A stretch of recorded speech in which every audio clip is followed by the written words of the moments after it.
Ladies and gentlemen, my name is TotalBiscuit. Here's a little bit of a port report for BlazBlue Continuum Shift Extend, which is now available on Steam. Might be a little bit of an odd choice, you might initially think, for a port report, but there's a couple of reasons why it is a valid choice. Firstly, it's a fighting game on PC. Those things are a rarity, and more often than not, they come from Japanese studios, who don't exactly have the best track record of porting from console to PC. The PC, of course, is not that popular over in Japan compared to other countries, so as a result, PC ports from Japan have historically been checkered, to say the least. Some are good. The recent release of Valkyria Chronicles is very good, but then we've had things like Dark Souls, we've had things like Deadly Premonition, things that just haven't really been up to scratch from studios that don't really know what they're doing.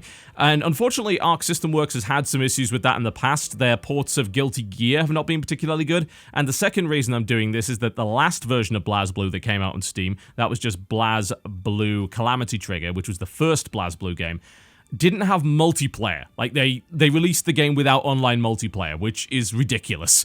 Absolutely absurd. This time around, they have included online multiplayer, although you're going to damn pay a premium for it by the looks of it, so that's why I'm doing this particular port report. And honestly, for all of their PC port issues, I do like Arc System Works games. They generally have a fairly unique art style. Guilty Gear was gorgeous back in the day, and BlazBlue is as well, although the visuals do suffer in the PC version, as you are going to see. So, this is where I would navigate the menu with the mouse if it worked. Maybe you can see the cursor on the screen, assuming that I remembered to turn that on in the capture software. If I didn't, just imagine it's there. It doesn't do anything regardless of what I picked. So no mouse control there whatsoever. I can navigate with the keys, though. That is possible. By default, for the navigation, it was actually requiring me to press tab to proceed, which is hilarious, although it's now seems to have switched over to enter. So either they hotfixed that, or it's defaulting to a different control set. So let's head into the options menu and have a look at that. You're going to be hearing the clicks of the fight stick, which I'm going to be using for the controls here. Now, control-wise, you can use the keyboard. You can bind two separate sets of keys, although it's a bit of a pain in the ass to do so. And you can use things like an Xbox 360 pad, an Xbox One pad, and my PlayStation 3 fight stick works. My Sega Saturn pad, which I use with a converter, which I use for Street Fighter, does not work. Don't really know why that is, but it doesn't work.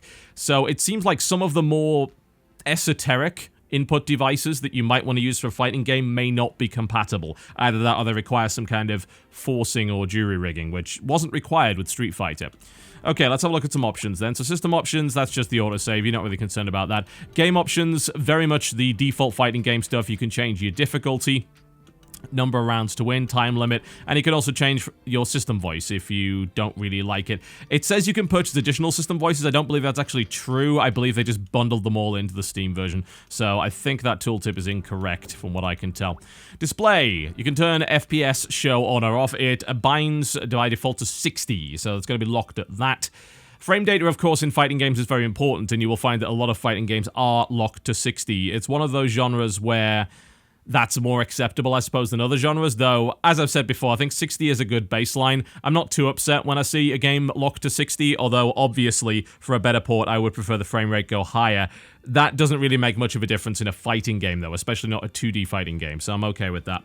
Light bloom effect on or off, you can mess with that if you so desire. Anti-aliasing doesn't really do a lot, actually. It seems to only really affect the text, and it has a little bit of effect on the background textures, but not too much. And the characters are still somewhat pixely, although I have a feeling that's more to do with the lower resolution than anything else. Now, you might see a resolution setting down here. This only goes up to 1080p, and it's lacking in some 16:10 resolution, so you're going to have to watch out for that. It has some, but not all of them. Like, you can't go up to 1920x1200, for instance. That's not available. So that's going to upset a few people, I would imagine. Very limited resolution settings. These are the ones that I have available. So you've got some 4:3s here, and then you've got some of the more common 16:9s, some of the 16:10s, then you kind of go up to that. So there are certainly a few more resolutions that could have been added to that, and there are complaints on the Steam forums about no support for 1080p plus resolutions or anything 16:10 around that res.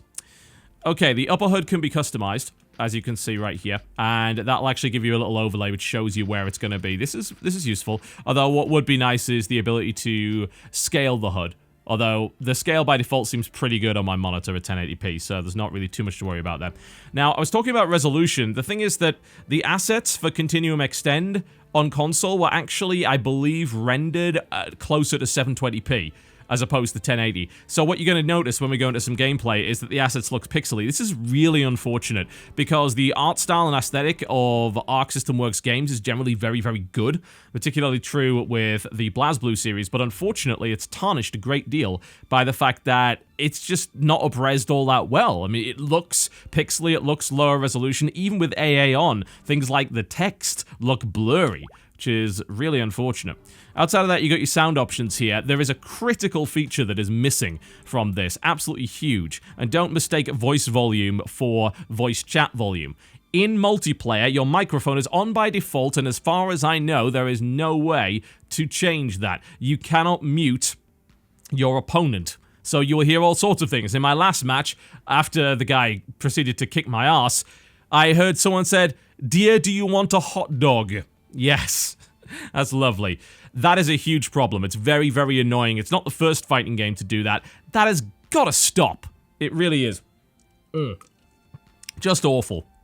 As all you generally hear are fight sticks and controller noises, people swearing, background noise. It's horrible, and there's no way to turn that off in the game, so that's infuriating. You can switch between Japanese and English voice. I would recommend Japanese. The English voice acting is not particularly good. And then you have a few text options. Not too many, as you can see. If you happen to be of the Asian persuasion, then Chinese, Korean, and Japanese are available. Otherwise, you've got English.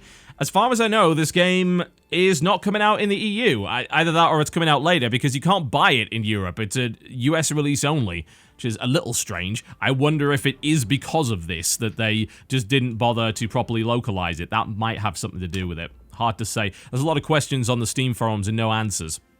Network options. This is irrelevant. It doesn't really tell you anything. Key bindings, you do have them. You can rebind the keys, as you can see right here. So we can rebind that. There we go.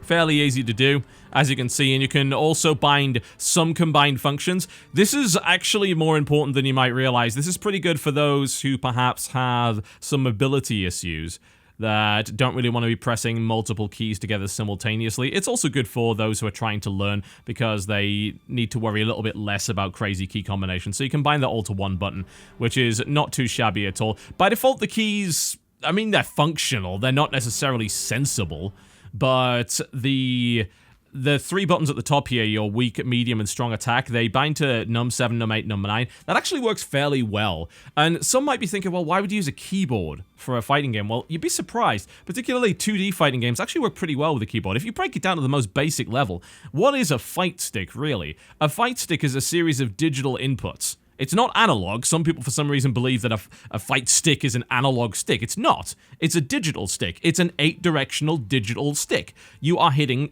mechanical switches, and that gives you the greatest possible accuracy. And that's what a keyboard is.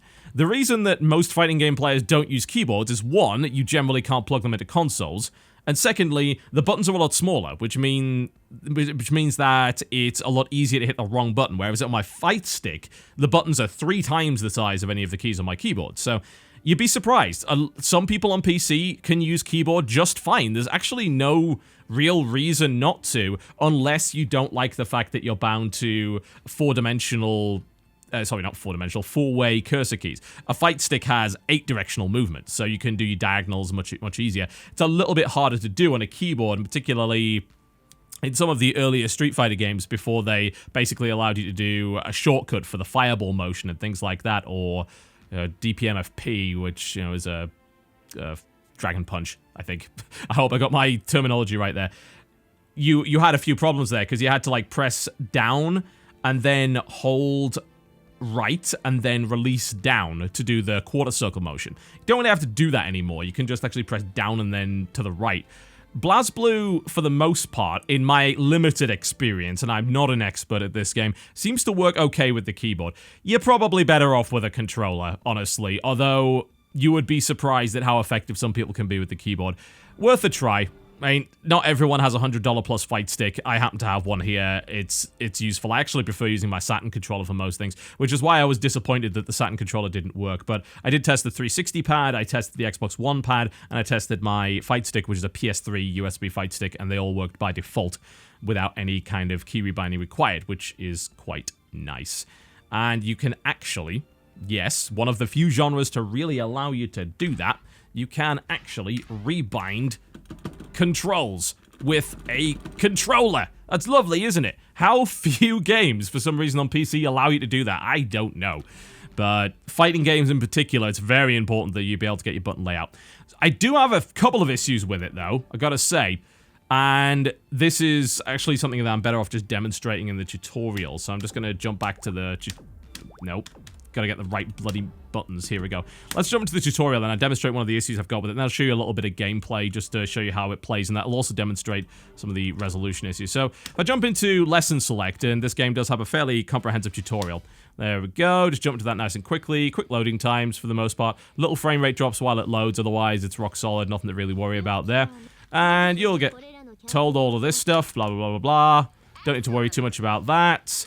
And then it's going to give you a set of commands to enter in order to get through this part of the tutorial. Problem is, it just uses these terms A, B, C, and D, yeah? Which is your weak, medium, heavy, and drive attacks. It doesn't respect the controller that you're using. If you're using keyboard, it just makes this a little bit harder to learn, yeah? Which is a little annoying, particularly if you're using the default. You might want to consider rebinding your fight stick or whatever so that you know exactly what you're doing there. Of course, yeah, I knew how to do that because it's just I hit left, hit right and my light attack and then I cancel out of it. But this is something that quite a few games don't really do right. This is not just the fault of fighting games. A lot of games don't respect your key bindings, and the worst ones just give you controller inputs, which this game does as well. It's not like it's that hard to interpret what it means, but it would be nice, honestly. It really would be nice if they didn't do that. If they actually, in tutorials, properly respected your key bindings. It would make learning a lot easier, gotta say. Alright, let's jump out of this, and let's do a little bit of gameplay just to show you what's going on with that. And I'll tell you a little bit about the multiplayer. I can't show it to you because, well, my mic's on. I told you about that problem earlier. The multiplayer seems to work relatively well, in my experience. There is a very small player pool. That's going to be a huge problem for you. And you might think, well, that's not really a port-specific issue. It actually kind of is. Maybe I'm stretching the definition of port just a little bit here. Where's my Null Vermilion, who is my button masher character? I'm sorry, I've pretty much forgotten how to play BlazBlue, so I barely know anything about this. But I can button mash pretty well with Null, so I'll go with that. Alright, here we go. The problem with the multiplayer is there's a very small player pool, and there is a huge skill disparity. It claims to matchmake you. I have played some of the most incompetent people, and then people who have been so goddamn godlike that I have not been able to touch them. Literally, like double perfects. Been absolutely horrendous. Really, really bad. And that's going to be a problem. You might think, well, that's not port specific. Well, it is, because this is actually an issue with quite a lot of PC fighting games. The fact that the player pool is very small, especially on some of the more niche stuff. On Street Fighter, maybe you're not going to have as many problems. But you've got to also bear in mind that since online fighting games are very ping dependent, they're also often focused on regions. They'll try and match you with people in the region. If you happen to live in somewhere like, say, Australia, that has a smaller player pool, that makes it harder to find games, and it makes it even harder for the matchmaking system to work properly. So just bear that in mind. So that is technically a port issue. It's actually why I'm very glad that Street Fighter V has cross-platform multiplayer between PlayStation 4 and PC. That is potentially huge for the PC fighting game scene, of what there is of it. You know, there's really not a lot there. But, I mean, hey, you know, there's nothing wrong with playing fighting games on PC. I mean, why wouldn't you? Especially if you play online a lot. It's not like you can't use the same input devices. You can. You just plug your fight stick in and it's basically exactly the same goddamn thing. So just bear that in mind. If you plan on playing multiplayer and you don't already know how to play BlazBlue, you're in for a really rough time. Really rough. You're going to need to train a lot to be even remotely competent. Thankfully, the game does have a lot of single-player modes. Actually, a very large amount indeed. But we're not really going to talk about that because it's not actually specific to the port. Now, you may have noticed in the background that the assets don't really look all that glorious, do they? I mean, it's maybe not so relevant to a 2D game, but it's really unfortunate that the assets are rendered at a lower resolution than the resolution that I'm playing it at. So you've got fairly lackluster background textures, and then your main character, and of course your opponent, obviously pixely, and frankly, the anti-aliasing is doing very little to fix that. The fact of the matter is they're just rendered at a lower resolution, and they didn't take the time to redo everything. And I kind of understand that, because we're talking about hand-drawn character frames and things like that here. This is not Street Fighter 4, where things scale with resolution. These are hand-drawn. So, unfortunately, the original assets weren't that high resolution, because this is not the latest BlazBlue game, unfortunately. This is, I believe, the second one that came out with the expansion content that they put in. It sucks because, like, I love BlazBlue's art style. I'm not even too much into the whole anime art style, but I think the characters are really nicely varied and colorful, and the animations look good, so...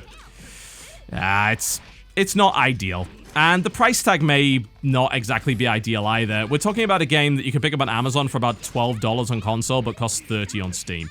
And there is a discount for those that own Calamity Trigger, so that's a nice little thing, but it is only like 10%, so you'll save a couple of dollars if that. At least it does have multiplayer. The multiplayer seems functional. I haven't experienced lag. What I have experienced in the multiplayer is a kind of slowdown while everything loads in and synchronizes. Apparently this happens on console as well, but once the game got going, I actually experienced no lag spikes. The thing is, it's going to depend on your region. It doesn't give you ping indicators, and it gives you very little choice about who you play against. It's like, I think it says nearby or all world, and that's your only real choices. And of course, with a very small player base, you could end up in situations where you end up having to play against laggy opponents, or just unable to find a match in general. Outside of that, the matchmaking is relatively basic. I will show you the options for the online matchmaking just before I finish this video, just so I can be complete, really. But fighting game matchmaking on PC has been a problem historically, and I mean, Extend doesn't really improve that all that much, but all of the matches that I have played outside of the first few seconds of the character intros being a bit laggy and dropping frames have actually been really smooth.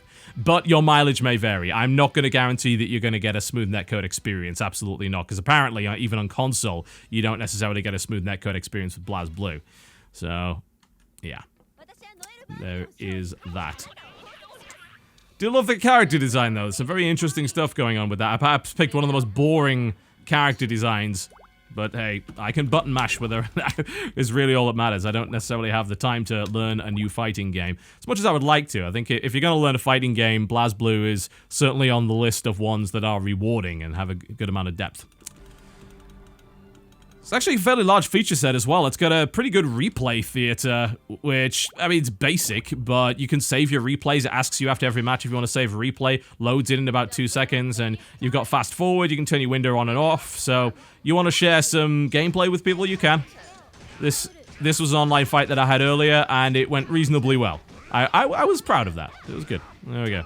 Sorry, Fog Droll, you're being beaten up for our entertainment there. But it's nice that they included stuff like that. In fact, there are a lot of modes, as you can see right here. It's a fairly fully featured product, which is not what I would have said about BlazBlue Calamity Trigger on PC. So that's an improvement there. Alright, network options. We'll have a quick look at that, and then we're going to jump off. As I say, I can't play any multiplayer for you because of the mic problem. But you've got 3 choices. You got ranked match, player match, and leaderboards. Nothing particularly unusual there. We're going to ranked match right here, and you have some interesting options that I don't generally see in fighting games. I like this in particular, because if you go for custom search, this is pretty weak. Anything in same area only that's weak source. I want to be able to pick regions. That's not specific at all. But what you can do is you can actually tell it to find people that are stronger than you. You can't tell it to find people that are weaker than you, but you can tell it to find people that are stronger than you. Don't worry, you will find people that are stronger than you. Honestly, it's a little bit scary, and even if you select about the same strength, because of the very small player pool, you're going to run into some really nasty people. Now, I imagine that will even itself out over time, but with a small player pool, the barrier to entry online is very, very high indeed. And then you can also select custom match, which, you know, has fairly similar settings, as you can see right there. You can even filter people out by rage quitters, which is always nice to have. Outside of that, the lobby settings are very, very basic. Nothing particularly surprising there. You can create a room, which is going to have a capacity, so you can put a bunch of people into it. You can open up spectator slots. You can have a friend invitation. You can set a couple of rule sets, like winner stays on, loser stays on, random, number of rounds, round time, and you can also limit characters if you so desire. And you can turn off voice chat in the custom lobbies, but you cannot turn off voice chat in ranked and your default player matches, which is somewhat annoying to say the least. So, bare bones, frankly. Conclusion. It works. It is lacking in some areas. It's a step in the right direction. Fighting games certainly have a long way to go when it comes to understanding what makes a decent PC game. You can play it. It doesn't look particularly great, unfortunately, and that really detracts a lot from the aesthetic and the art design of this title. But it works, and it's more feature complete, certainly far more feature complete than BlazBlue Calamity Trigger. The price tag is probably going to be a hang-up for a huge amount of people. It's $30, which is almost 3 times the price that you can actually pick this game up for on console, and it's also an iteration behind. The latest BlazBlue is already out and is obviously more fully featured than this. This game is effectively out of date, and you're going to be dealing with a very small PC player pool that is likely not to grow.